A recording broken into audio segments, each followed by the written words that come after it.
Oh shit. Oh no. Okay, yeah, don't do that. Fuck, I was looking at my phone. Alright, so there's gonna be some smoke coming off of that when I'm done with this. What's up, guys? Survival GT here. I'm gonna show you how to change the oil on one of these 5.7 Dodge Chargers. Challengers will be very similar.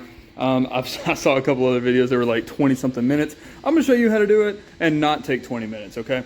So very first thing, I recommend getting, if you don't have some, get some jack stands, a good jack. That will help you out a lot in the future. That came from Harbor Freight. It's like a carbon copy of Snap-on for like a third of the price. So I really like that.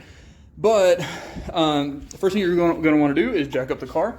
And you have a pinch weld going all the way down the side of the car. So you're going to line up your jack with that. You're going to jack it up. And you're going to put your jack stands in there. Mine have these little extra things right here, just to kind of help out. But you're gonna put it in one of these little cutouts here. So you see you got little cutouts going all the way down. I've already done that, all four corners. Now I do put my jack on here too, just as a little extra safety measure. I actually have an uncle who car fell on him when he was working on it, and he is missing half of his brain now. His, like, you know how like a skull is shaped like that? Yeah, his is shaped like, and then like it's missing. So yeah, don't let that be you. Next thing, yeah, so once you get it up, go ahead, pop the hood, raise it, and then go ahead and remove your oil caps. So whenever you undo the oil plug, that's actually going to allow air to come through, and it's going to drain a lot faster. So that's just a trick I learned a long time ago. It totally works. So do that. Next, you're going to remove this air dam piece. There's 4 bolts. There's just one in each corner, and it literally has, what is it?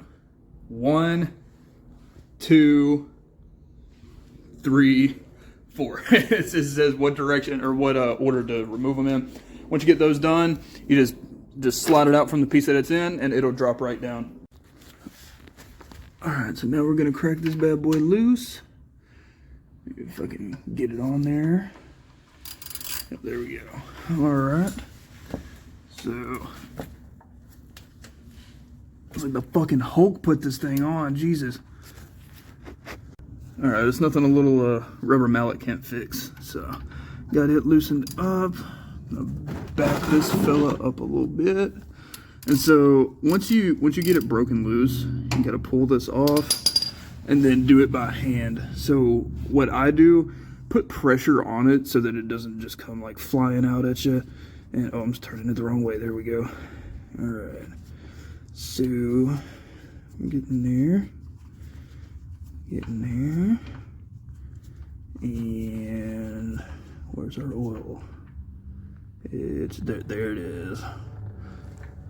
Oh shit. Okay. I don't have this lined up all the way, so now I'm getting oil all over my garage floor. So back you up. And we're gonna back you on out. Good thing about this, it doesn't have a whole lot of stuff in the way for the oil to bounce and flow off of. So I'm gonna clean this up with a paper towel, and we'll be good to go. So once you do this, if you have a catch can, that would be a really great time to go ahead and grab that and pour it in here. What I do with my oil, once this is done, I'm gonna fill this back up with 7 quarts. And I'm going to pour this into the old jug so I can take them to AutoZone and dump them into their oil recycle things. So now, real quick, a really good practice to always do. 1, don't use a cheap-ass Fram filter. Get OEM or better. Fram is not or better. But once you get your filter, take either some, it don't matter if it's new oil, old oil, whatever, put some on your finger, and then go around the gasket and lubricate it. That way, the next time you go to pull this thing off, it's not going to be like insanely hard. Like this is probably going to be, because a dealer changed the oil in this last time, and it's probably about to be a huge bitch to get off. All right, so it doesn't take a whole lot, but once it's got a nice little sheen on it, then you should be good to go. All right, so your filter is going to be on the passenger side. Go under here. It's going to be right there. So this one, I actually got lucky. It was Well, I don't know if it was lucky. It was pretty loose, hence why there's oil on it already. I guess it came loose at some point, or the previous person did not put it on all tight enough.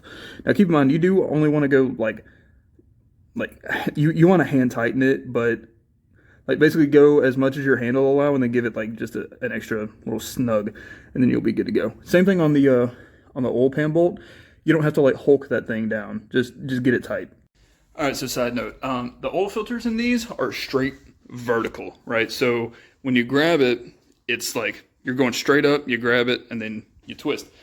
Because of that, and the effects of gravity and whatnot, that means oil is going to come pouring down. So if you're wearing anything that you even come close to caring about, if you're wearing anything long sleeve or a jacket or something, take it off before you do it, because I just got oil all the way down past my elbow.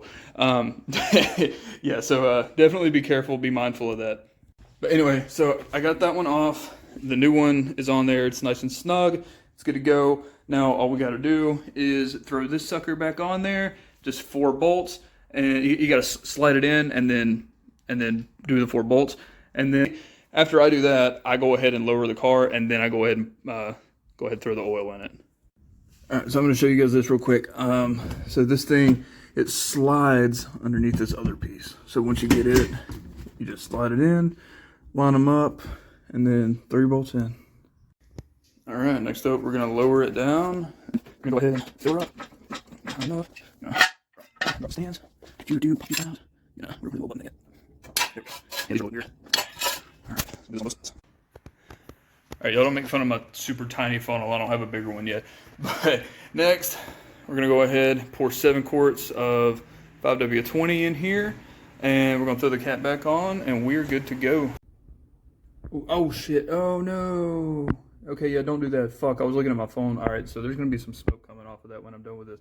But what I was going to try to say was make sure that your funnel is clean before you go sticking it down in the little filler neck, because you don't want to get a bunch of like dog hair or dirt, grass, leaves, whatever else all up in there. All right, now that I've managed to spill a quart of oil all over my wife's engine, now we're going to go ahead and throw the cap back on, and we're good to start her up. Before starting it, put it on the ignition first, okay? That way it'll get all the pumps moving and stuff. I don't know if the Hemis are like that or not, but I know my car, it's better to do that. Go ahead and prime the oil pump, and then you're good to go. All right, we're gonna turn it on. Accessory, run. There we go. Gonna let it do that. And there we go. Perfect, running like butter. Anyway, guys, yep, this is Revival GT. If you could subscribe for me, and if you have any questions or anything, let me know, and I will definitely answer them for you. I like to be helpful. You guys let me know what you want. Thanks.